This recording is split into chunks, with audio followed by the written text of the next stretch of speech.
Voilà, en 2 minutes, nous allons vous rappeler l'essentiel de ce monde en français, un résumé des temps forts du 64 minutes préparé par Stéphane Stasi et Olivier Moisan. C'est alors qu'il tente de passer en force avant de le contourner pour enfoncer la grille et pénétrer dans la base ukrainienne. Des tirs auraient été entendus, mais quelques minutes plus tard, la caméra de surveillance est débranchée par un soldat russe. Ils viennent d'Andalousie, de Catalogne ou encore des Asturies. 8 colonnes de manifestants qui convergent et arrivent ce samedi à Madrid. Cela fait pour certains plus d'un mois qu'ils marchent. De toutes les régions du pays, ils demandent la même chose. Dans leurs revendications, la fin du chômage, ils touchent un Espagnol sur 4, la fin des abus bancaires ou encore des coupes budgétaires. Revendiquer la dernière tranchée, c'est la dignité. Parce que quand on a presque perdu tout, alors on se réfugie dans ce qui reste, c'est la dignité. Et alors c'est là le cri que les chômeurs et les gens qui ont perdu presque tout. Il lance un appel fort et direct aux mafieux.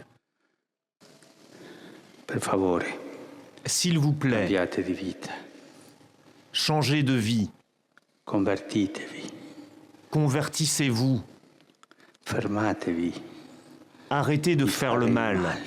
Principal pourvoyeur de denrées alimentaires en cas de crise, le PAM fait face à d'énormes difficultés pour satisfaire les besoins des 1 250 000 personnes menacées par la famine.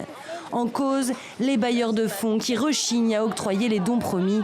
Sur les 500 millions de dollars promis par les Nations Unies et l'Europe pour mettre fin à la crise humanitaire en Centrafrique, seuls 20% ont été versés.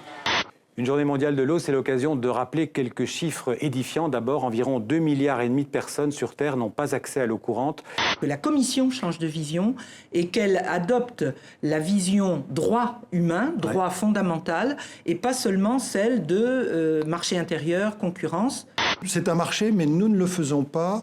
L'eau n'est pas un bien marchand. L'eau est un bien gratuit. Vous ne considérez pas l'eau comme un produit comme un autre? L'eau n'est pas un produit comme un autre. Quand nous intervenons toujours pour une collectivité locale. Quand on se débarrasse de ces livres, est-ce qu'on se suicide? Est-ce qu'on perd ce qui a fait vraiment sa substance? Ou est-ce qu'au contraire, on accède peut-être, les ayant lus, à une forme de liberté nouvelle? Oui. C'est un peu la question qu'à l'aube de la soixantaine, on peut se poser. Avant de nous séparer, une pensée pour les 6 otages français, 4 retenus quelque part en Syrie, Didier François, Édouard Elias, Nicolas Hénin et Pierre Torres, et puis 2 au Sahel, Serge Lazarevich et Gilberto Rodriguez, ne les oublions pas. Voilà, fin de ce 64 minutes. On se retrouve demain pour un nouveau Monde en français sur TV5 Monde. Restez avec nous sur la chaîne francophone mondiale. Merci et à demain.